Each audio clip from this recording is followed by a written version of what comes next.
Hello everybody, this is Lag Spike here. Today I'm here to announce my new latest project. I am going to be doing a Corrinquest Relay Soul Link stream series starting 3 weeks from now. Now, what does this mean? For those of you that don't know, a Corrinquest is a challenge run where instead of using the units that the game gives you by default, like for example how you would recruit Odin on Chapter 8, you actually replace them with CORRINS that you recruit on your own from your community. This challenge run originally started because in Fates before the server shut down, you could travel to other people's castles, recruit their CORRINS, and then use them in your army. However, in the modern day, this is done throughout save file editing, and as a result, you can participate even if you don't have a 3DS by just completing a Google form that I will link in the description and show you how to fill out. The important thing to lay out for this Corrinquest is how it's different from others. This is going to be a Soul Link Corrinquest. Scarf and Bloog did this earlier, but basically the idea is that every person that sends in a Corrin does not just send in one Corrin, but they send in multiple Corrins. In this case, 3. The Corrins will have the same name and will look the same and must have the same gender. However, they can differ in their build. This means that you can submit a Corrin that works really well on enemy phase and has a ton of defense for Birthright, a Corrin with good 1-2 range and flying for Conquest, and a Corrin that does a lot of magical damage for the tanky enemies in Revelation, all at the same time. However, if even one of your Corrins dies, the other 2 Corrins that you submitted also die right alongside with it. Along with this difference in the fact that it's a Soul Link, this is also going to be a bit different in terms of skills. Usually, the person that's hosting the Corrinquest, in this case it would be me, sets up a rule set for skills ahead of time. For example, a person could choose to ban some skills that are really powerful, like Aggressor, or if they want a higher power level for their Corrins, they could allow those skills to be legal. However, in this run, I'm going to be handling things very differently.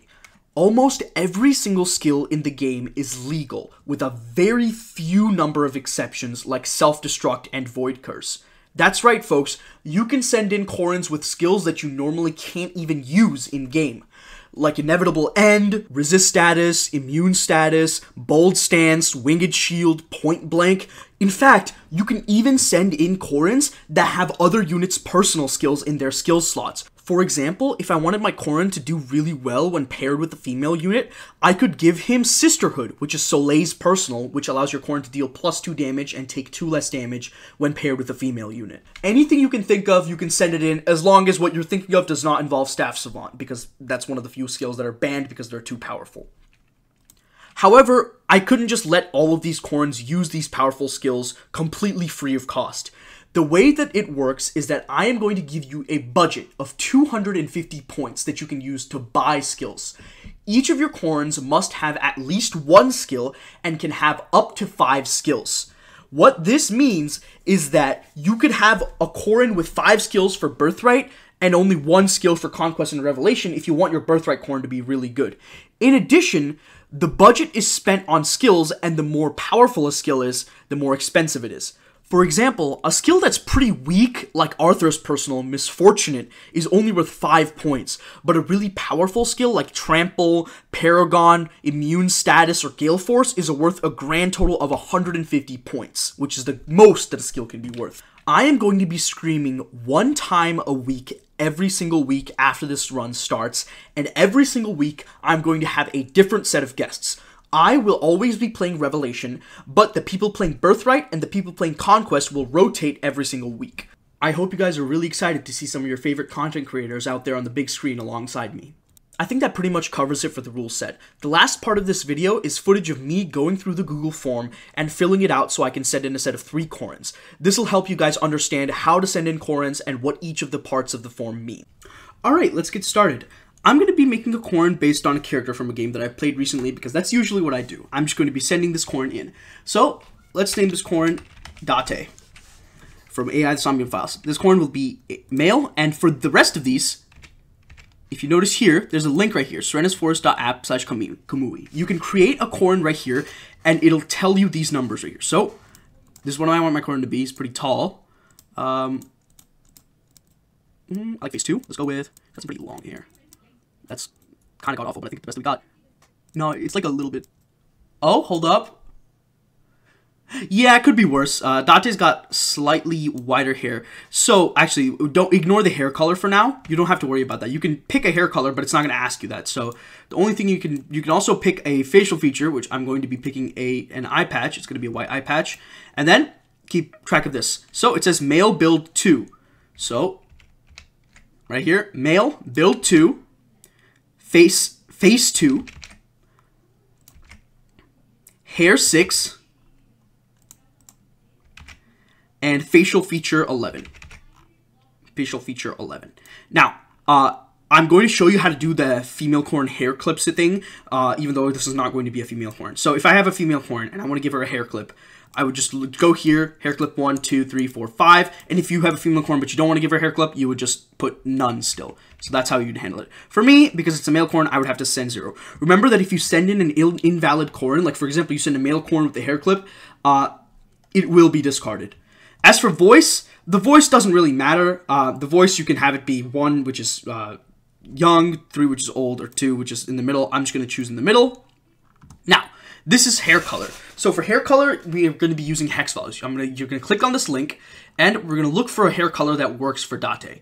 I think it's a little bit more like yellowy. Yeah. Something like this, except like closer to gray.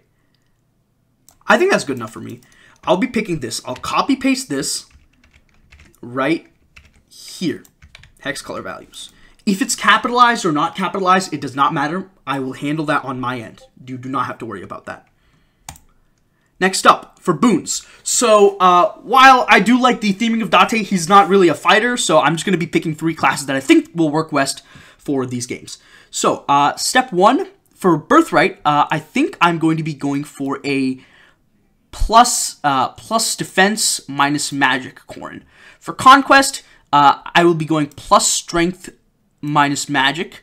Actually, yeah, and for Revelation, I want to go plus magic minus strength. Keep in mind that if you select something that's impossible, like for example, plus strength minus strength, your Corrin will be discarded. Like it says right here, do not pick the same boon and bane. That is not possible. Your Corrin will be discarded. Moving on, we're going to pick the base class and the promoted class. So the way that it works in this run is that you can promote into any class that you can normally promote into, plus any DLC classes that you share at least one weapon type with. So, for example, for Date number 1, I'm going to pick Knight. For Date number 2, which is the Conquest one, he's plus strength. I'm going to pick, let's think about this actually. Archer's pretty good. I think I'm going to pick Apothecary. And actually, no, let's go for Archer. And for Date number 3, who is a plus magic Corrin, I will be going for, let's go for support Corrin for Date number 3. So he's going to be Troubadour. So right here, if you look here, we've chose Knight. So Knight normally can promote into Great Knight or General. And I could pick either of those, or I could promote into any class that can use the Knight's weapon type, which is Lance, after promotion. So I could promote into Great Lord, which is Lucina's class, Dark Falcon, which is a flyer that can use magic. I think that's about it. I think I'm just going to go for General here. For Conquest, I picked Archer. So I could promote into Sniper, Ballistician, or Kinshi Knight. I think I am just going to go for Sniper. As for Revelation, I picked Troubadour, which means that I can promote into Strategist. I could promote into Maid, Butler, Maid or Butler. It's the same line right here. So, that's actually it, because there's no DLC staff classes. So, I'm going to pick Strategist. Let's go next. And now, this is the important part. This is when the skill budgeting comes in. We are running 3 routes here, so you have a skill budget of 250 points. For a visual reference of what the skills each cost, you can use this image. Give me a second. You can use this image right here. So this image, as you can see, it tells us what each skill is worth. Now, for Date number 1, if you remember, Date number 1 is a... you can actually go back here if I forgot. Yeah, Date number 1 is the defensive Knight. Knight honestly gives him most of what he would want, which is bulk. Some extra range would be nice. Some sort of extra damage dealing would be nice. But I think that I kind of want to go for something that's a little bit budget, because I want to splurge on the other Corrins, because Birthright is a pretty easy route. So let's just say that I give Date, let's give him counter, which is only 20 points. So you scroll down here, they're ordered by number of points. So let's go down here. Date is going to get 20 points. For Conquest, Date, if you remember, is a sniper. Sniper deals a lot of damage, and he's going to be plus speed. I want to make this Date really good, so I'm going to spend 125 points on point blank. So if you remember, I got 20 points on counter and 125 on point blank, so that adds up to 145. Now, if you look at the math here, I have 105 points left. I could theoretically afford just one more good skill for my archer, and I think I am going to consider that, because that Date is plus strength minus magic. Let me just double check here. He's going sniper. He's plus strength minus magic. Yeah. So what I'm going to do is I want to give him a little bit of bulk. Sniper has accuracy out the ass. It has damage output out the ass. And because he's plus strength, actually, you know what I should do is I should make him plus speed, not plus strength. I'm going to make him plus speed. So now he has a plus speed Corrin that's really strong. Basically, the only thing he would want is survivability. So if you remember, I have 105 points, and each Corrin has to have at least one skill. So if I have 105 points, I could theoretically get one of these skills, like Awakening, and Sisterhood would be kind of funny, actually, because Date is like a womanizer. You know what? This is for the meme. We're going for Sisterhood, and we're giving Rev Date absolutely nothing to work with. Sisterhood here, and Rev Date is going to get whatever I can get from the 5-point line that's like a support skill. Support skill, anything that's like supports. I guess I could give him Divine Retribution because he's going to be using a staff earlier on. Okay, and that covers all of my Corrins. I'm going to hit submit, and there you go. That's all you got to do.